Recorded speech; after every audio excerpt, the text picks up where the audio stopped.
যেমন ছিল বৃষ্টি তেমন ছিল মেঘ। সব দেখে আমি তো খুশিতে আটখান। আসসালামু আলাইকুম। আজকে আমরা যাচ্ছি গেন্টিন আইল্যান্ডে, যেখানে যেতে আসতে গেলে সবসময় বৃষ্টির মধ্যে পড়তে হয়। প্রচুর বৃষ্টি হয় এই জায়গাটায়। মালয়েশিয়া শহরে বৃষ্টিই বেশি, তবে এই আইল্যান্ডে কখনোই বৃষ্টি থামে না। মাঝে মাঝে খুব জোরে বৃষ্টি হচ্ছিল, আর তার মধ্যে মেঘ তো একদম নিচে নেমে আসছে। কখনো কখনো রাস্তা কিছুই দেখা যাচ্ছিল না দিনের আলোতে। সবাই কিন্তু গাড়ির লাইট জ্বেলেই যাচ্ছে, কারণ এখানে যাতে কোনো প্রকার বিপদের সম্ভাবনা না থাকে। একদম মাঝে মাঝে ঘোলাটে হয়ে যাচ্ছে মেঘের কারণে, বৃষ্টির কারণে।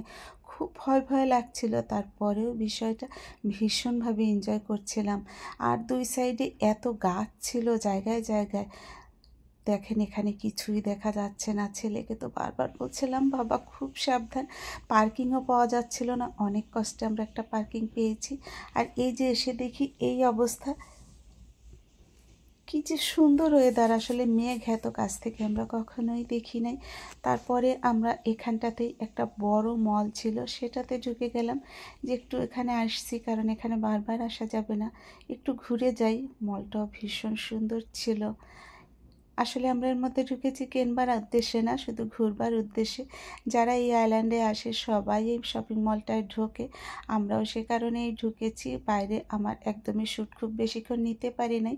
তারপরে অনেকটা সময় শপিং মলের মধ্যে কাটিয়ে আমরা আবার বাইরে চলে যাব। মেঘের সৌন্দর্যটা আমাকে মুগ্ধ করেছিল।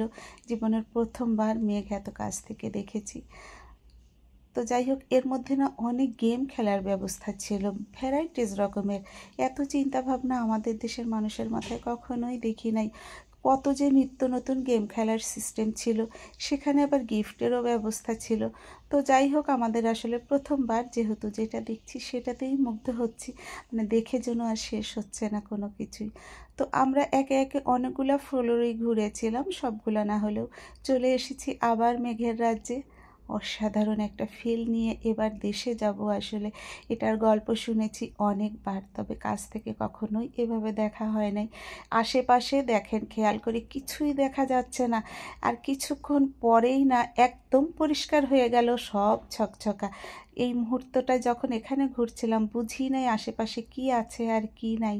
তো আসলে এ এক নতুন অভিজ্ঞতা। এই গল্প মনে হয় মনের মধ্যে অনেক দিন রয়ে যাবে।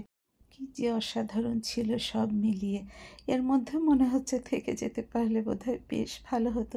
কখনো কি দেখেছি আমরা শীতের দিনে আমাদের দেশে কুয়াশা দেখেছি, মেঘ এভাবে কিন্তু দেখি নাই। মেঘের মধ্যে হাঁটা যায়, মেঘ হাত দিয়ে ছোঁয়া যায়, চিন্তাই করতে পারি নাই কখনো। আজকের বেড়ানোটা অসাধারণ ছিল। ধন্যবাদ সবার আগে আল্লাহকে, তারপর আমার বাচ্চাদেরকে। বাচ্চাদের জন্য এমন একটা ফিল নিতে পারলাম।